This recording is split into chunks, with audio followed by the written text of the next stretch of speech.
بسم اللہ الرحمن الرحیم۔ دوستو السلام علیکم، میں ہوں شاد اور آپ دیکھ رہے ہیں شاد کی بات۔ رب رحیم سے پوری طرح امید ہے کہ جہاں بھی رہیں خوش رہیں اور خوشیاں بکھیرتے رہیں۔ یہاں تھوڑی سی بات آ رہی تھی کہ لکھا ہوا میں پڑھ رہا تھا کہ بیوی کو دکھ نہ دیا کریں کہ بیویوں کی دنیا بڑی مختصر ہوتی ہے، شوہر سے شروع ہوتی ہے، شوہر پر ہی ختم ہو جاتی ہے۔ دیکھیں یقیناً اس میں کوئی شک نہیں ہے کہ پتی ورتا جو ہوتی ہے، شوہر پرست خواتین جو ہوتی ہیں وہ اپنے مرد کے ساتھ ہی رہتی ہیں، مرد کی دنیا کے ساتھ ہی رہتی ہیں، ان کی دنیا اس کے ساتھ ہی رہتی ہے، بڑی مختصر اپنے مرد سے ہی شروع ہوتی ہے، اپنے مرد تک ہی رہتی ہے، وہاں وہ سیمت رہتی ہیں، اس کی ہر طرح کی رائے کا احترام کرتی ہیں، پوری طرح خلوص کے ساتھ اس کے ساتھ زندگی گزارتی ہیں، اس کے پورے معاملات کی امین ہوتی ہیں، معاملات کو پوری طرح ہینڈل کرتی ہیں، پوری طرح جو فائدے میں ہو، جو سکھ میں ہو، جو سکھ دیتا ہو وہ سارا وہ کرتی ہیں۔ اس میں کوئی شک نہیں ہے کہ وہ پوری طرح مرد کے ساتھ ہی رہتی ہیں اور مرد ہی ان کے لیے سارا کچھ ہوتا ہے، اسی کے ساتھ وہ رہتی ہیں۔ جب ایسا سین ہوتا ہے تو مرد کو چاہیے کہ پوری طرح اس کے ساتھ خلوص سے رہے، پیار سے رہے، محبت سے رہے،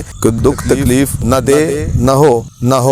نہ دے، اس طرح کا سین ہونا چاہیے۔ کسی بھی طرح سے اس کی طرف سے کوئی تک نہیں ہونا چاہیے۔ ظاہر ہے خاتون بیوی بن کے آپ کے پاس خلوص کے ساتھ آتی ہے، آپ کا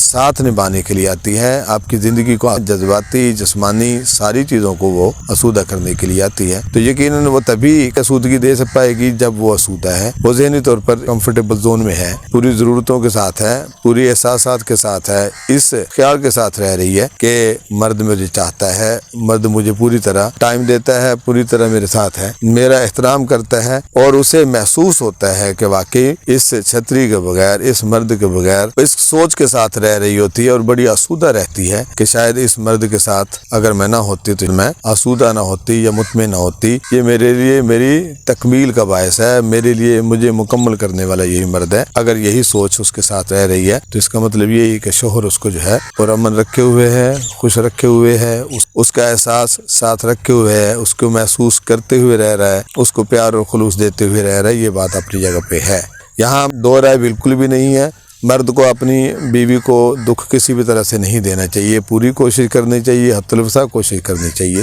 کہ وہ کسی بھی طرح سے اپنی بیوی کو دکھ نہ دے۔ باقی چیزیں ساری وہ کر سکتی ہے، سب سے وہ لڑ سکتی ہے، سب سے مقابلہ کرتی ہے، وہ کھڑی ہو جاتی ہے۔ یہاں وہ مقابلہ نہیں کرتی، مقابلہ کرنا ہوتا نہیں ہے، یہاں وہ بیک فٹ پہ رہتی ہے، اور اگر کسی سے وہ لڑتی ہے تو صرف اسی احساس کے ساتھ کہ میرا مرد میرے پیچھے ہے، وہ اس کی ہمت اور طاقت ہوتا ہے۔ اسی مرد کی ہمت اور طاقت کو سامنے رکھ کر کے وہ پوری طرح کروفر کے ساتھ، کھلے متھے کے ساتھ، یا پوری طرح اعتماد کے ساتھ محلے میں آنا جانا، رشتہ داروں میں، عزیز و اقارب میں آنا جانا، ورک پلیس پہ ہو تب بھی، بعض اوقات جاب ہولڈرز بھی ہوتی ہیں، تو وہ پوری طرح پورے اعتماد کے ساتھ وہ رہ رہی ہوتی ہیں کہ اس کا مرد اس کو اعتماد دیے ہوئے ہوتا ہے، اس کا مرد اسے خلوص دیے ہوئے ہوتا ہے، اس کا مرد اسے خوشحال رکھے ہوئے ہوتا ہے، ذہنی طور پر اس کو آسودہ رکھے ہوئے ہوتا ہے۔ اگر کوئی نہیں کرتا تو اس میں بدبختی ہے، پھر مرد اپنے مرد ہونے کا نجائز فائدہ اٹھاتا ہے، مرد اپنے طاقتور ہونے کا نجائز فائدہ اٹھاتا ہے، وہ محکوم ہے، آپ کے ساتھ جڑ گئی ہے آپ کو آسودہ کرنے کے لیے، اور آپ کے اوپر بھی اخلاقی دباؤ یہی ہے۔ دیکھیں صرف اخلاق کی نہیں ہے، مذہبی دباؤ بھی ہے، قانونی دباؤ بھی ہے، پوری طرح آپ کو اس کا احترام دینا ہے، اس کو خیال رکھنا ہے۔ میں مردوں کو پھر بھی میں یہاں کہتا ہوں کہ بہت ساری کوتاہیوں کے ساتھ آپ کو وہ جھیلے ہوئے ہوتی ہے، بہت ساری خامیوں کے ساتھ آپ ہوتے ہیں، آپ کو جھیلے ہوئے ہوتی ہے، آپ کو برداشت کی ہوئی ہوتی ہے، کبھی آپ کے سامنے کہہ نہیں سکتی، کھل نہیں سکتی، کھل جائے تو یقین کریں آپ اگلا لمحہ اس کے ساتھ نہیں بیٹھیں گے، آپ کو جو ہے ایک دم سے اوقات یاد کروا سکتی ہے۔ بندے کو پوری طرح اپنی اوقات کا پتہ ہوتا ہے، پوری طرح ادراک ہوتا ہے کہ میں کتنے پانی میں ہوں، ساری چیزیں ہوتی ہیں۔ اگر وہ آپ کا سودہ رکھتی ہے، آپ کا خیال رکھتی ہے، تو آپ کو بھی اسے پوری طرح اس کا ریٹرن پازیٹیو میں دینا ہے۔ یہاں یہ ایک بات ہو گئی۔ دوسری بات میں یہاں یہ کہنا چاہتا ہوں، ہم سب کو اپنی اپنی ذمہ داریاں پوری ایمانداری کے ساتھ، ایک دوسرے کے ساتھ پیار و خلوص کے ساتھ کرنے کی، بانٹنے کی توفیق عطا فرمائے۔ اللہ میرا آپ کا حامی ناصر، والسلام۔